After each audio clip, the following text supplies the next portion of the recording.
বিসমিল্লাহির রহমানির রহিম। আসসালামু আলাইকুম রহমতুল্লাহ বারাকাতু। আমি কিছু কথা বলবো হাকিকতের কথা। বাজান আমার কথাগুলো আপনারা সবাই লক্ষ্য রাখবেন। ১ মাস রোজা রাখতে হবে, পবিত্র রমজান মাসে রোজা রাখতে হবে, এটা আল্লাহর আইন। ৫ ওয়াক্ত নামাজ পড়তে হবে, জুম্মার নামাজ পড়তে হবে, এটা আল্লাহর আইন, আল্লাহর হুকুম, ফরজ। বাজান আমার ভাইরা, কোরআন শিবে আসছে আল্লাহ দিনাহুম আন সলাতিহিম সাউন আল্লাহ দিনাহুম ইউরাউন। এখানে আল্লাহ পবিত্র কোরআন শরীফ কেন বললেন, এই কথা বললেন?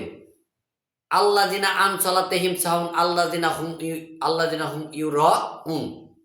এখানে কেন এই আল্লাহ পবিত্র কোরআন শরীফে এই কথাটা বললেন যে নামাজদেরকে শাস্তি দেওয়া হবে। নামাজের কেন শাস্তি দেওয়া হবে? তারা নামাজ আদায় করে, রিয়া করে, দেখায় যে আমরা নামাজ পড়ি কিন্তু আল্লাহর আর হুকুম মানে না, তাদেরকে শাস্তি অবশ্যই দেওয়া হবে। বাবা, এই কোরআন শরীফে ৮২ জায়গায় লেখা আছে আকিমুস সালাওয়াতুস যাকাত, আকিমুস সালাওয়াতুস আতুস যাকাত, নামাজ আদায় করো এবং সালাত এই যাকাত দাও। বাজান আমার যদি নামাজ পড়ি যাকাত না দেয় তাহলে তো নামাজ আসে না, নামাজ কবুল হয় না। এখন কিছু লোক নেবে এটারে যে সালাত তত স্মরণ করা, তাই এখানেই বুঝতে হবে যদি সালাত তত স্মরণ করা হয়, আমি মানলাম সেইটাই সত্য যে আকিমুত সালাওয়াতুজ যাকাত, সালাত তো আকিমুত সালাত তো তুমি আল্লাহকে স্মরণ শক্তি ধ্যান করে সংযত একত্র কর, তার নাম হলো সালাত। আতর জাকাত, আতর তো দেও, জাকাত দেও। জাকাতটা কি বলে? তোমার যদি এই সালাত যদি স্মরণ করা, ওই জাকাত কি? ওই জাকাত হলো অহংকার, হিংসা, নিন্দে, বড়াই, বুজুর্গ, ধন দৌলতের আশা, এইসব কিছু ত্যাগ করো, পরিত্যাগ করো, তার নাম হলে জাকাত। ও বাজার, সবটাই বুঝি কিন্তু এটা কেন বুঝি? কোরআনের আইন, নামাজ আদায় করতে হবে, রোজা রাখতে হবে, জুম্মার নামাজ আদায় করতে ৫ ওয়াক্ত নামাজ পড়তে হবে, এটা আল্লাহর হুকুম, আল্লাহর আইন, নবী বলে গেছেন। বাজানরা আমার এইটা বুঝি, এটা বুঝতে হবে। তাহলে আল্লাহর আইন, জাকাত দিতে হবে। আল্লাহর আইন, পরের সম্পদ মাইরা খাওয়া যাবে না। আল্লাহর আইন, এতিমের সম্পদ মাইরা খাওয়া যাবে না। আল্লাহর আইন, ঘুষ খাওয়া যাবে না। আল্লাহর আইন, গিবত করা যাবে না। আল্লাহর আইন, নেশা করা যাবে না। আল্লাহর আইন, জিনা করা যাবে না। আল্লাহর আইন, যে হারাম খাওয়া যাবে না। আল্লাহর আইন, হারাম টাকা পয়সা উপার্জন করা যাবে না। আল্লাহর আইন, তোমার মা বাবার খেদমত করো। আল্লাহর আইন, সঠিক পথে বলো। আল্লাহর আইন, মুখদা সত্য কথা বলো। আল্লাহর আইন, মুখদা মিথ্যা কথা বলা যাবে না। আল্লাহর আইন, অসৎ কাজে থেকে বিরত থাকো, জুলুম অত্যাচার থেকে অনেক কিছু থেকে বিরত থাকো। বাজানরা আমার, ভাইয়ের আমার, আমার প্রশ্ন একটাই, এখন সমস্ত কিছুই আমি করলাম, সমস্ত আল্লাহর হুকুম যেগুলো আছে মানবে নিষেধ করছে সেগুলো আমি মানলাম না, খালি মানলাম আমি আল্লাহর হুকুম নামাজ পড়তে হবে, আল্লাহর হুকুম জুম্মার নামাজ পড়তে হবে, আল্লাহর হুকুম রোজা রাখতে হবে, জাকাত দিলাম না, বাকি যে পন্থাগুলো মানলাম না, তাতে কি নামাজ রোজা থাকে? বাজার থাকে না।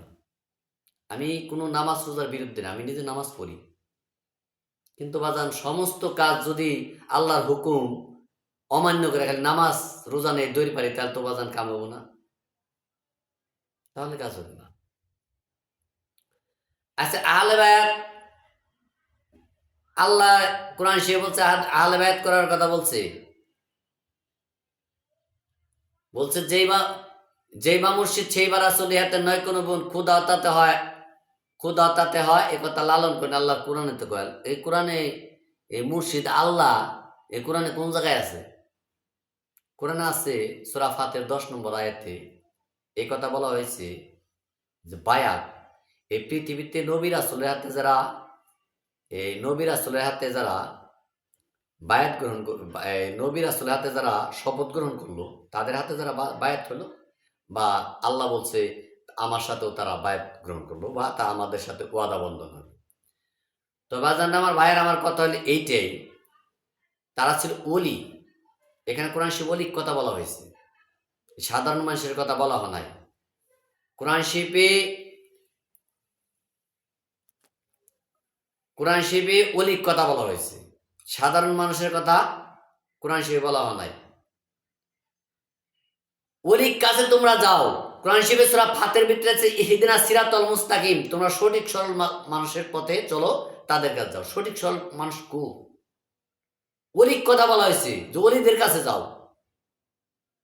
বাজানরা আমার ভাইয়েরা, তাদের কাছে বায়াত গ্রহণ করো, তাদের পন্থা মতো চলো।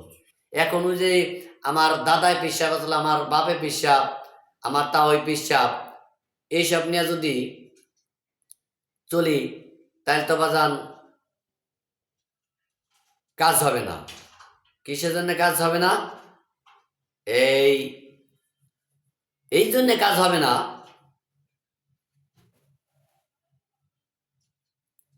এই জন্য কাজ হবে না। একজন পীর মাসায়ে ও কি করে মানুষ হইতে পারে যদি ওর মুখ দিয়ে সত্য কথা না বলা হয়? মানুষ হবে না। আল্লাহর আইন, একজন পীর মাসায়েক যারা ওলি, এটা আল্লাহর আইন, আল্লাহর হুকুম, পবিত্র কোরআন শরীফের হুকুম। তার পৃথিবীতে টাকা পয়সার লোভ রাখা যাবে না, কোনো মহিলার দিকে লোভ রাখা যাবে না, ধন দৌলতের লোভ রাখা যাবে না, ভক্তের টাকা পয়সার দিকে লোভ রাখা যাবে না। সে আল্লাহর দিদারে পড়ে থাকবে। তার ভিতরে অহংকার থাকতে পারবে না, তার ভিতরে হিংসা নিন্দা থাকতে পারবে না, তার সাথে বড়াই বদলও থাকতে পারবে না তার এবং কি তার একজন সঠিক মানুষ হইতে হবে। সে আল্লাহর ধ্যানে পড়ে থাকবে এবং কি কিছু আম্মুক মানুষ, আমার মতো যারা আম্মুক আছে, তাদেরকে কিছু শিক্ষা গ্রহণ করাবে। তারাই হতে পারবে মানুষ, তারাই হতে পারবে একজন শায়েখ, তারাই হতে পারবে একজন পিসাব আর অলি তো অলি। তাহলে বাজানরা আমার ভাইরা, এই দুনিয়াটা একটু বোঝার আছে, চেনার আছে। সকলে ভালো থাকবেন, সুস্থ থাকবেন। আসসালামু আলাইকুম রহমতুল্লাহ।